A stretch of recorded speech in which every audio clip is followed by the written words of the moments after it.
Well, am I recording? I think I am. Hello, chicken. You come into my VE tent? I'm inside my VE tent today. The wind's blowing a little bit, but maybe you will be able to hear me. Although it's noisier outside, I can't talk. It's noisier outside today than inside with all the traffic on the freeway. I wanted to talk to you about something. I'm going to talk to you about Micky Mouse and the Sorcerer's Apprentice. Several of you will probably be familiar with this story. Remember, it's how Micky Mouse was an apprentice to this magician. They called him a sorcerer. And he could use his magic wand and his little pointed hat that he wore and just make all kinds of miraculous things appear. And Micky would watch him a lot. But Micky was assigned with this job of filling up the water in the fountain in the laboratory where the magician did his work.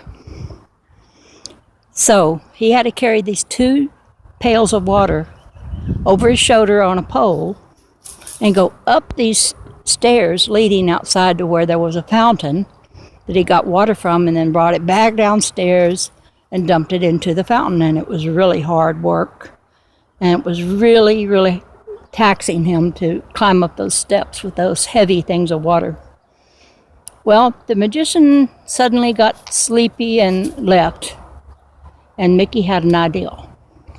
And his idea was to get the wand and get the magic hat and try a little magic out for himself.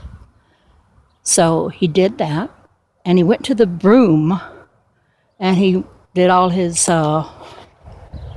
was skilled at doing. And although he didn't really know what he was doing, but he did pretty good. He made that broom grow arms and feet. And it had 2 pails to get water, and he taught it to climb up those steps and go out there and get the water and bring it back down those steps and put it in the fountain. And after it did it a few times, he just sat back and he just was so happy something was doing the work for him. And so he sat back in an easy chair and fell asleep. And in his dream, he saw himself like using the magic wand, like to do all kinds of things, directing the stars in the sky and the waves of the ocean, and just, everything at his command. But meanwhile, the broom had filled up the fountain, the water fountain inside the laboratory, and it was overfilled, and it was all over the floor. And it soon reached high enough that Micky woke up to be wet and saw that the broom was continuing to go get the water. So Micky tried to get him to stop, but he wouldn't stop. He didn't know how to make him stop. Try as he would, that broom would not do anything but go after more water, and it was filling the room up. So in exasperation, Micky grabs an axe and whack, whack, whack, whack, whack. He whacked that broom into little tiny pieces of wood. And exhausted, he went and sat back down in his chair and thinking he had taken care of the problem.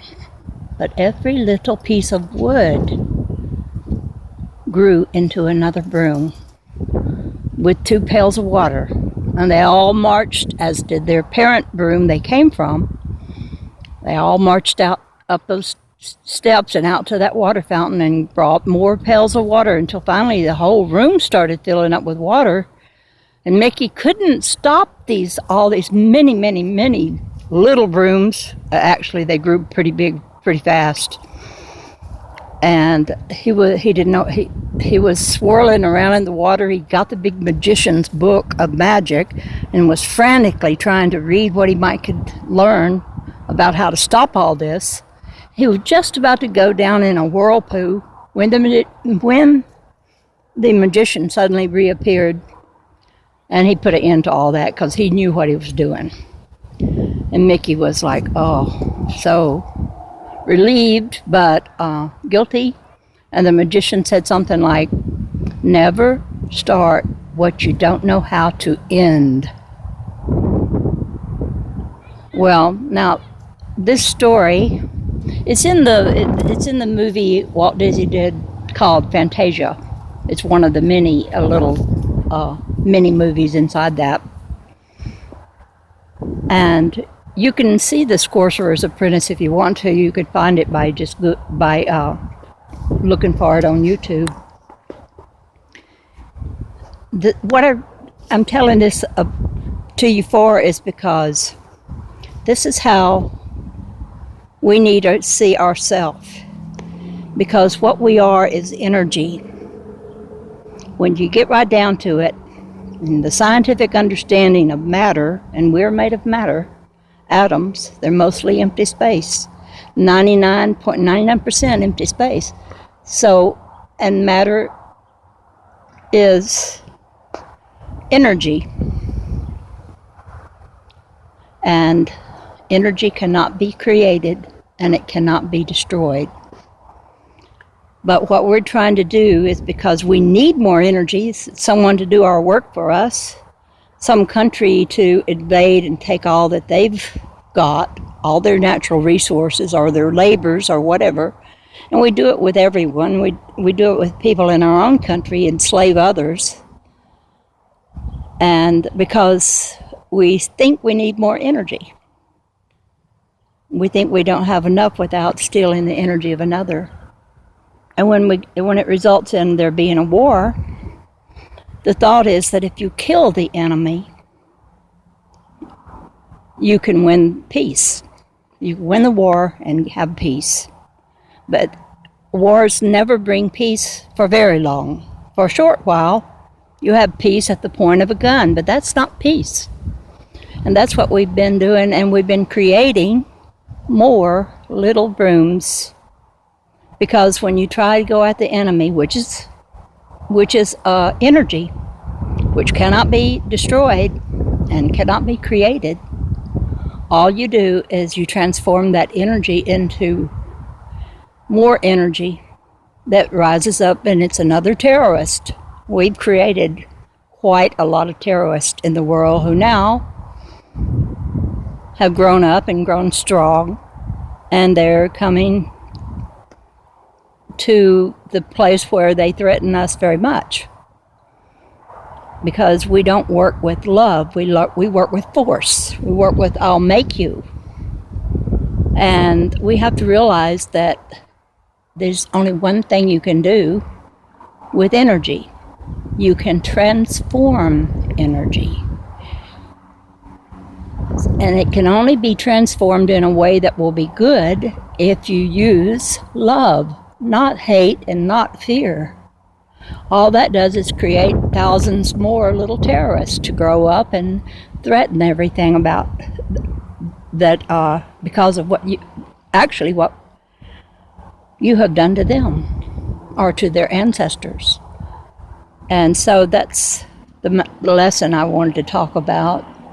A lot of people don't see that correlation there between the Sorcerer's Apprentice and Mickey Mouse. And there's even people who say Walt Disney and all those stories that they tell are evil or demonic. I don't believe that.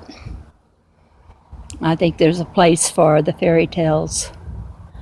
And that one to me had a very good meaning. So, I'm out in my VE tent. I recovered some of the geometric things I have out here. I covered them with this real pretty ribbon that shines real many colors. Anyway, I wanted to show you something. I'm going to get up out of my chair and you're going to hear me grunt because my chair is real low. My legs are getting weaker in my old age. I'm going to take you outside of the my VE tent. Let me get my hand out of the way. And there's a thing I put on there that I made. Don't ask me what it is, I have no idea. I just started making things. But over here, you see, there is this geometric form that sort of has melded itself into my GE tent. Now I'm going to take you on the other side and let you see that. I hope this will show it good. Inside here is a bird's nest. And inside the bird's nest, it's hard to get my, I don't know if this is showing it, but there's 3 little eggs. And they're the eggs of a mockingbird. And she'll probably come along and make her little sound after a while if she sees me messing around her nest. Let's see, I think you can get a view of the eggs right there. I can't see into my camera because the sun's shining and just showing me my face. But anyway, I think you saw it. So that is my mockingbirds, which I will be recording their growth when they hatch and make little babies. And the mother comes to feed them, and she's going to fly on my head and dive bomb me like she did last year. She had a nest there last year. Only it was in the branches of that rose bush. But I put that geometric thing right there, and she made her nest in it. Anyway, just finished weed eating out here the other day. I had a lot of, well, they're called dandelions, but they're really a weed. And they started being just too many of them, too thick. And you know, they make these little things. Those little things that you like to blow the seeds off with. Well, anyway, I make that. But I finally got my circle kind of weed-eated. I did it in increments. Every day I'd do a little bit, and then I'd get tired, but I'd say, okay, tomorrow I'll do a little bit more, and eventually I'll get it all done. That's how I have to do things these days, because I don't always feel real good. But I'm not going to let it stop me. Some flowers I left that are these pretty pink flowers, little poppy-like things, which they're also a weed, but a beautiful weed. But the thing is, they take over an area unless you chop them down. My chickens are out here today, and so is my little dog. And I have this blackberry bush over here, and every day, now that the blackberries have come on it, I look to see if I can find a ripe one. I found 2 today already that I've eaten. Every day I find at least 1 or 2, but there will come a day when a whole bunch of them will be ripe on the same day. But anyway, it's kind of weedy, but that's my blackberry bush. I also have a fig tree out here, but it makes a little tiny fig. You can see some of the figs already that it's made. We have another fig tree in another part of the yard that makes big figs, and they're delicious. But you know what? The birds love them too. That's all right though, because we have so many figs from it. There's enough for us and the birds as well. And here is a kind of I forget what kind of plant that is, but it makes these flowers that smell so pretty. I'm going to take you around my VE tent. I call it a VE tent. because that stands for vector equilibrium, which is a sacred geometry shape. But when I built it, I used PVC pipe, and it kind of squashed, and it's supposed to have square sides, but now they're a little bit squashed. But I've got all kinds of things planted around it, all kinds of trees and things. And I thought, well, maybe someday, if it lasts long enough, the trees will hold it out. And I have another tree out here. This is a persimmon tree. And I can't wait till it gets big and mature and makes a persimmon. And this one is a little cherry blossom crepe myrtle. And this thing right here makes beautiful yellow flowers. When it puts on flowers, they'll be beautiful yellow. This is an acorn tree that I grew from a little tiny acorn. And this tree is a lime tree. And it's getting quite big, but we haven't got the first lime yet. I guess it has to be pretty old before it can do that. Now this next tree was an apricot tree, but I lost it. We cut it mostly down. And I thought, well, maybe it will live because, see this? That's a little sprout of it that's coming up from by the tree. I think that's another apricot. So I'm going to let it see if it'll grow into a tree. And okay, I think I've shown you all around my circle. This is my sacred circle. Right next door to us, factories, trucking farms, all kinds of things that make a lot of noise. Sometimes I do. This is my entrance thing I made. I call this my sacred geometry garden. And I made this thing with all the sacred geometry on it. And of course there was my bottle tree over there.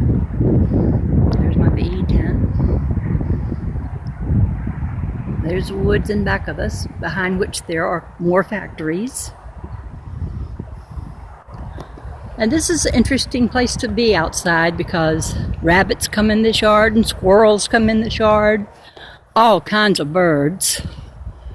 And the mockingbird makes a beautiful, beautiful songs when she mocks all the other birds, but when she's mad at me, it's just an ugly sound she makes.